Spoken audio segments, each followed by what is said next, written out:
Hi, this is Paul.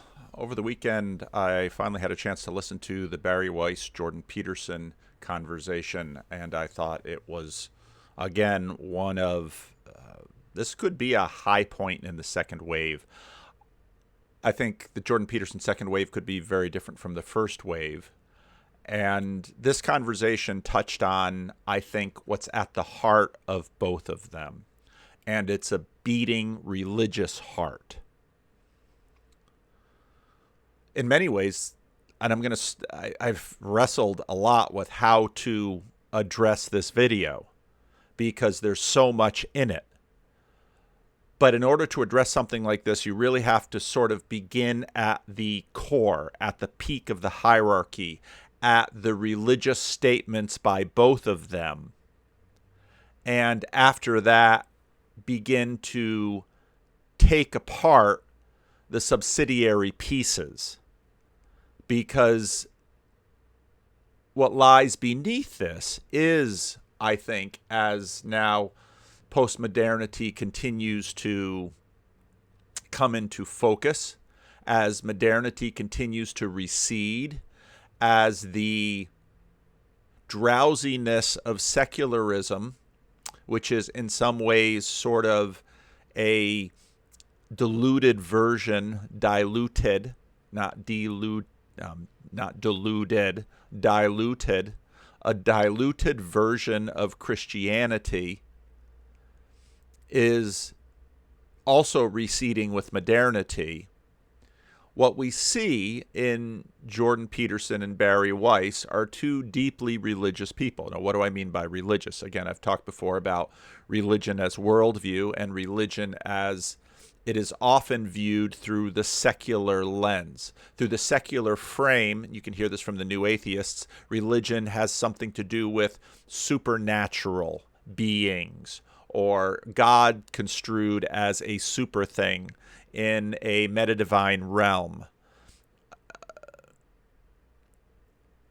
And what Jordan and Bari wrestle with here is the decline of that civilization, and they both want to fight for it.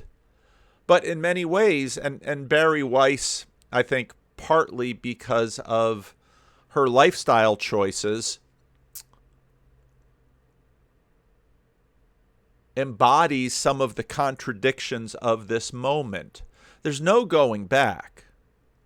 And there's almost a sense with some people like, no, we've reached it right now. Let's not go any further. And of course, many who are more progressive say, no, we need to go further and further and further. But there's not a tremendous amount of clarity about where that further leads to.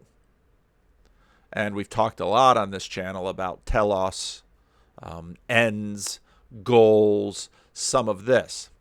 So both Jordan and Bari are in many ways on the same side, voicing some of the same ideas. But well, let's jump in, because Jordan tells about a dream here, which I think in many ways just really encapsulates a lot of this. So I'm going to begin it at the end of this video, and as sometimes happens, I'll talk about the end and it'll be, okay, I'm done with it, and then I won't treat it. But the section about institutional racism is dealing with, and that's a long section of this video, and it's woven within her story. This entire video is seeking Jordan asking her, why did you leave the New York Times? And then just at the end, what are you doing now with Substack? It's the whole video. But of course, they go in Jordan Peterson fashion all through other various places. And I think this conversation is a good one in order to, I think, for some who have sort of been in the fog of secularity instead of sort of the bright air of the Christianity that in which secularity makes its fog. I think about the prologue to the Gospel of John. You have, as in the prologue to the Gospel, as you have in the Gospel of John, as you have in 1 John especially, the Johannine parts of the New Testament are some of the most black and white, good and bad, Antichrist, Christ versus Antichrist, on and off, binary, antithesis-laden elements of the New Testament. Secularism is sort of a fog. It's not darkness, but there's sort of a bright fog that permits a lot of what we have benefited from and suffered from in our culture. And now the fog is burning off, and so things are getting black and white, binary, good and bad, polarized again. But neither of these individuals want that. Jordan has continued to show a reticence to embracing Christianity as such. And fair enough, I'm a Protestant, and in some ways the fog of secularism is a product of this enormous conflict that was the Protestant Reformation, and we're still sorting it out. But Bari Weiss, of course, early in the conversation, she says, I've studied extensively the history of the Jews. She's Jewish. She's also a married lesbian. And she says she's basically derived her, she's derived her navigational ability from that history. Now, again, in secular parlance, you can talk about morality and history sort of out there, but obviously what she's studied is a deeply religious subject, and her gyroscope has been calibrated by that religious history all the way up until the present. So all of those ideas are really at play in this conversation, and it could bear scrutiny to sort of tease them out and work them forward. But I wanted to put that on the map before we would go through elements of this conversation, because if you see that, the other elements of the conversation make more sense. Okay? And there's some issues, especially with the systemic racism section, where I want to talk about three concepts that I've been working with. I've been talking about data and narrative, but I want to talk about icons as well in terms of that, the relationship of that. And I think those three ideas are a good way into this question of systemic racism. How should we as a society deal with it? What's going on with our language and political games with respect to these things? Again, the conversation was outstanding. But the haunting question of secularity, which is being asked again and again, which is, can you actually have a society without a religious underpinning? And a lot of people are a little foggy on, and maybe we all are, the fog of secularity. What do we mean by religious there? Because, what comes through with Jordan and Bari Weiss and Sam Harris and just about everyone else in Western society is a good bit of the inherited assumed morality of Jesus. And that is played out in this realm. And again, Tom Holland's Dominion, that's simply assumed, and it's unrecognized. And if it's assumed and unrecognized, it sort of has an existence in the cloud, as it were. It's around us. We pick it up from each other. We like it. We want to maintain it. But we don't exactly know how. Because secularity is sort of, in some ways, a bright fog. It's not darkness. It's not light. It's a bright fog. So let's jump in here at the end, and then I'll go to the end, and then I'll see what I do. Tell me the end of the story. So now you're on Substack. Oh God, there's so much that's happened. we've drawn out like a resignation over 2 hours, but I hope we fit other things that are of interest into it. So now I'm on Substack, like I think a lot of heterodox journalists who don't fit in with a tribe are also on Substack, and I think it's Now, that comment there, that don't fit in with a tribe. Everybody needs a tribe. We often talk about tribalism in negative terms. There's a positive aspect to tribalism in positive terms, and because everybody needs a tribe, because you can't do it alone. And she's going to talk about how that functions in terms of journalism.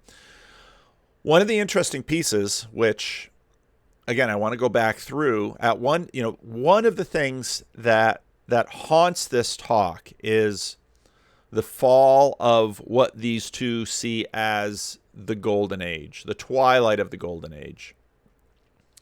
And because she's going to give an impassioned, I think a very correct appeal for institutions. And there's a segment a little bit earlier where she says some things, and one of you sent me an email and said she's talking estuary, and she is. But there has to be an instantiation, and it can't be simply individuals. And in my last videos where I talked about Peterson and the ones with David Fuller and Jonathan Rowson, Peterson and individuals, the weakness of his individualism comes into play here. And so here you have Bari Weiss. Basically, Substack has sort of become a refugee for people who no longer fit into the institutions that they used to call home, but have been purified out of them. Okay, there have been heresy trials and struggle sessions, and these people have been squeezed out. And so she very much wants to see new institutions. But for now, it's Substack because one must eat. Extremely interesting. The journalists who interest into it. So now I'm on Substack, like I think a lot of heterodox journalists who don't fit in with a tribe are also on Substack. And I think it's extremely interesting. The thing that I think is a challenge. It's like an IDW of journalists. Yeah, I mean, the thing that I think is challenging, right, is... It's good to see Peterson's sense of humor back. If you're like a dentist or an accountant or a lawyer, and I meet a lot of these people, and they say, I don't trust the New York Times anymore, what do I read? Well, it's a really dissatisfying answer, because I'm like, well, you need to subscribe to these 10 Substacks and listen to these 5 podcasts and follow these 30 people on Twitter. No, like, that's not going to work. Okay, right there. Human beings, tribes, institutions. We need them. I was just thinking about, of course, the Southern Baptist Convention is going on now, and with all the press that's digging up. Institutions are funny things. And what we tend to do is we create looser institutions when they feel them too constrained, but there's always this... one of the things that I thought about this is, of course, John Vervaeke's opponent processing. There's always these dynamics of opponent processing. There's not too much, not too little, trying to find the right mix. And so now with at least her conceptualization of the goodness of the New York Times being blown apart by the events that she describes throughout this video, she's looking for a new creation. She's looking for something around which a community can coalesce. Now, one of the videos that I haven't yet treated, but was an outstanding video, was Jonathan Peugeot and Rafe Kelly. It's on Rafe Kelly's channel. Because I thought Rafe Kelly is a terrific conversation partner. Those of you who follow my channel carefully know that. Because Rafe has sort of embodies, so Rafe's father, what's his name? Sunbeam? So that gives you a sense of Rafe grew up in sort of a hippie commune. Not fundamentalist Christianity somewhere like some of you, or not Roman Catholic, and not purely secular, but sort of a hippie commune. And then, took the deep dive into Sam Harris and New Atheism, and then was sort of, shaken out of that by Jordan Peterson. And so now he's very much in the thick of Vanderklay and Peugeot and Vervaeke and what we're trying to figure out here. But Pashot very clearly, part of what's good about that conversation is Rafe is good at getting down to some essentials and really helps Jonathan, I think, speak very well. In order for a community to coalesce, there needs to be something above it that is sufficiently clear so that the people around it can coalesce and sort of Voltron up. All right? And so now we're going to be looking for another Vervaekian term, relevance realization. Okay, what exactly is the thing at the heart of this lost world that Bari Weiss and Jordan Peterson are lamenting? Now, again, both Bari Weiss and Jordan Peterson have in their getting kicked out of and in their pushing back against the previous regime, the previous liberal regime, have garnered a whole bunch of conservatives in their wake, and conservatives who are appreciative because the enemy is your friend. But neither Bari Weiss nor Jordan Peterson are in many ways conservative, but they're conservative now because what they want to do is to preserve this liberal establishment. But that question about liberalism has been going on for a long time. And so you've got elements all along the way. No, we should preserve it here. We should preserve it here. We should preserve it here. And so, of course, gay married Bari Weiss wants to preserve it after Oberfeld, the Supreme Court decision. She talks a little bit about that.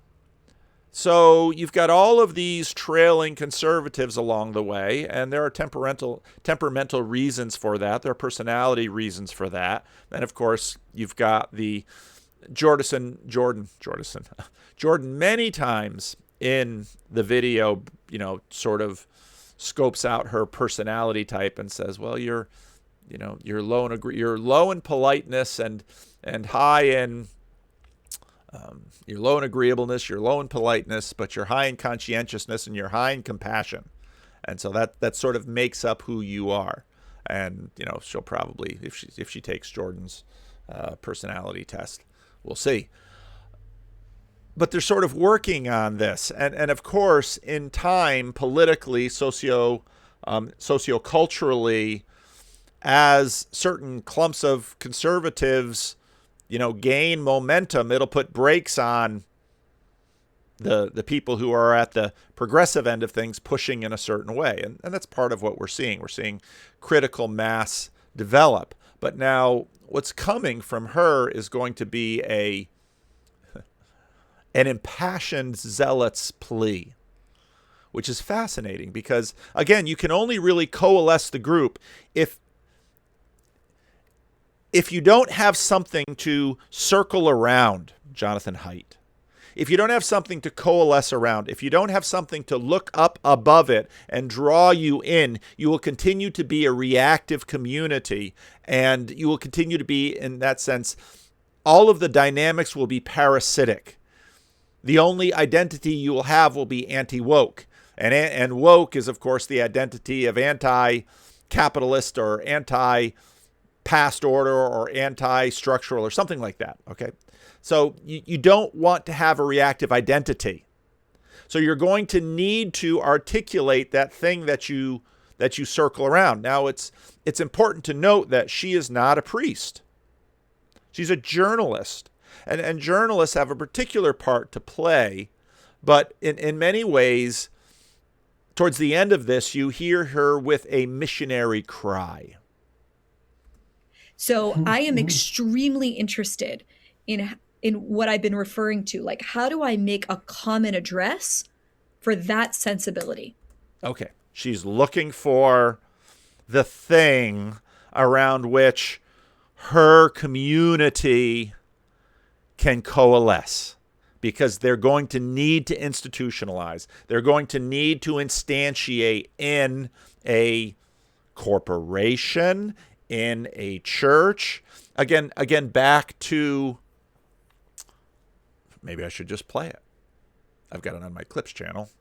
which I almost turned everything in this video into a clip. I still am a little torn on what to do with my clips channel, because if I just take clips, YouTube doesn't like that just clip taking anymore. But then I'm making little videos, and of course, once I start talking, little videos become big videos. So I'm still figuring out what to do with my clips channel. Anyway, so I played this recently, but it bears hearing again, because we might imagine Alistair McGrath sort of sitting back like you did to Brett Weinstein and say, it's almost as if you want to start a new religion.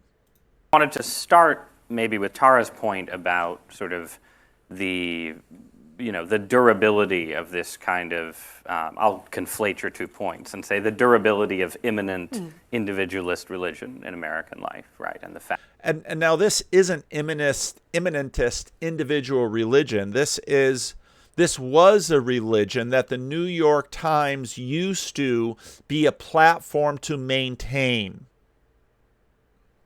And I've talked quite a bit in my videos about platforms and about how, in many ways, the church platform has been deeply disrupted. And that disruption has been going on since the time of the Protestant Reformation. In many ways, the Protestant Reformation was a deep disruption of the church platform.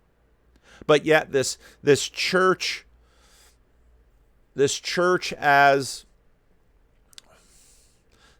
behavior, this congregationalizing and institutionalizing.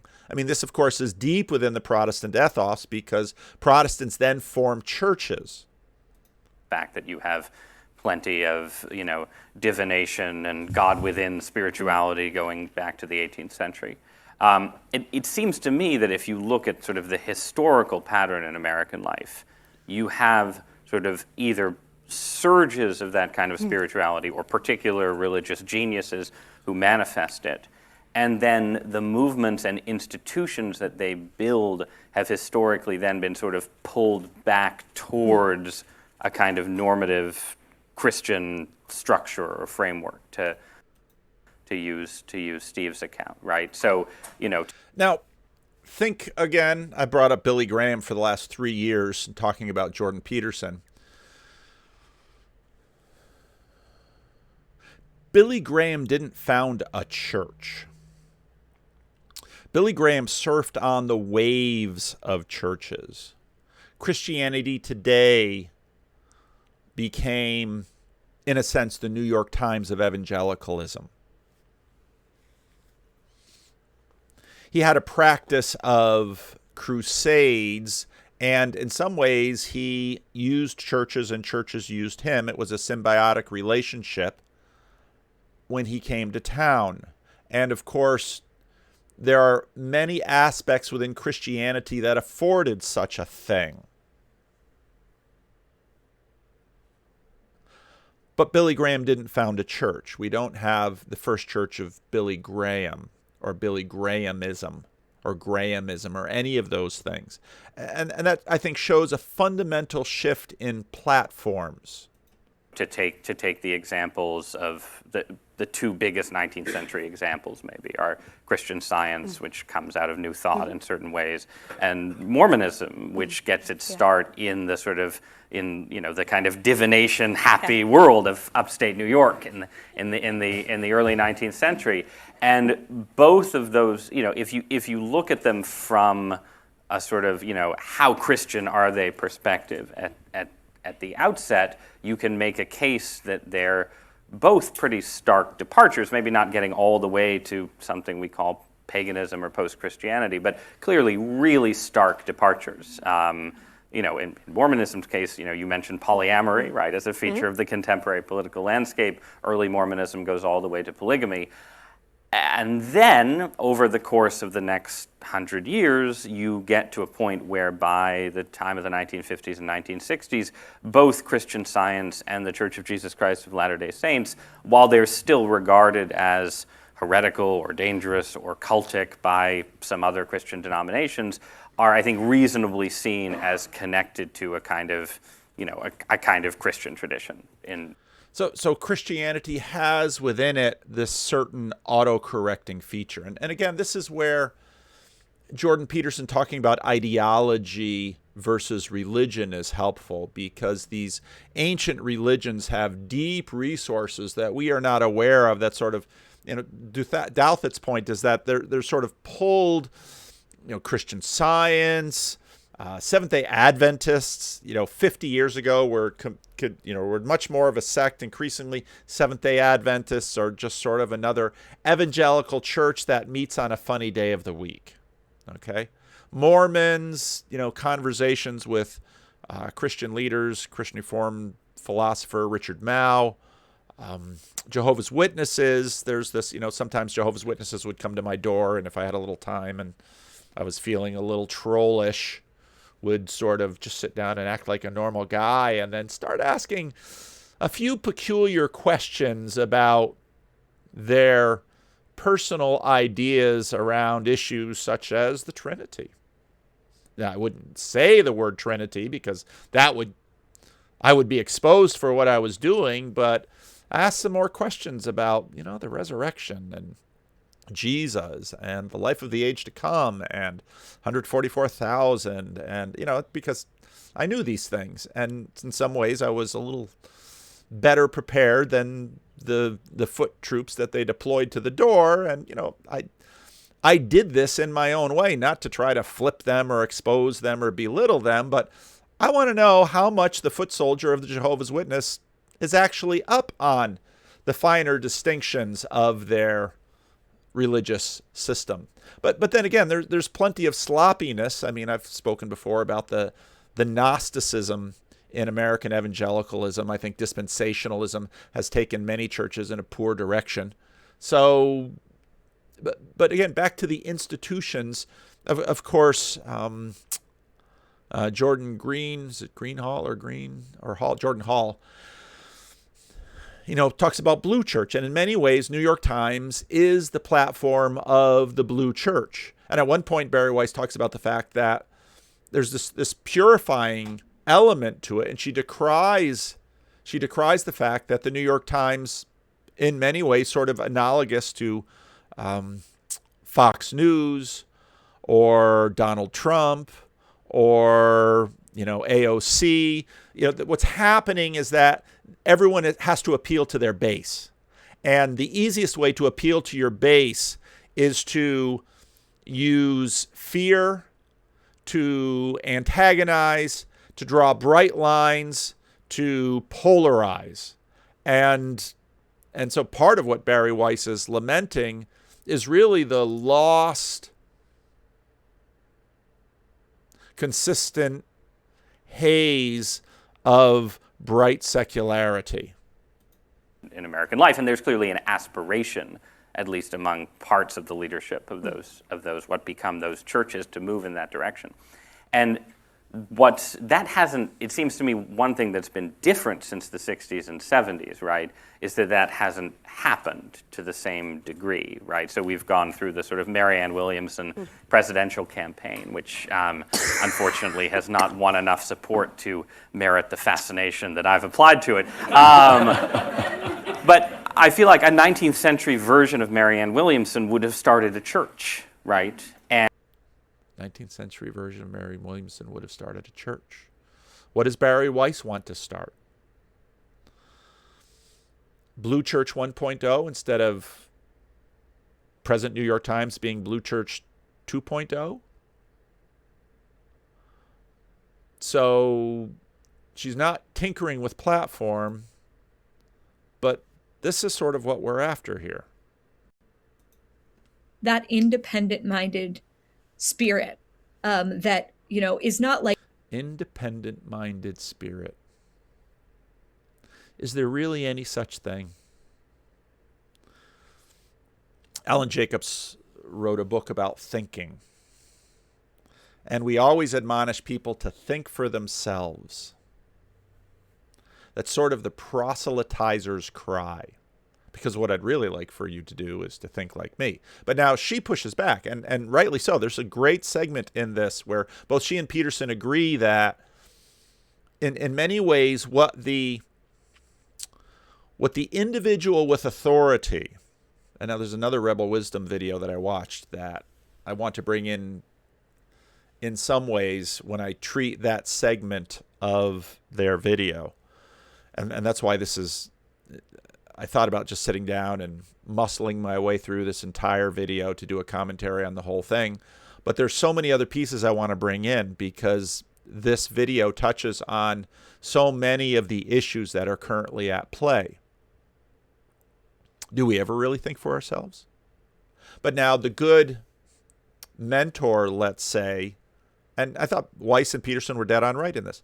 The good mentor encourages even the heterodox thoughts of the mentee, because the good mentor understands that this is a part of the developmental process.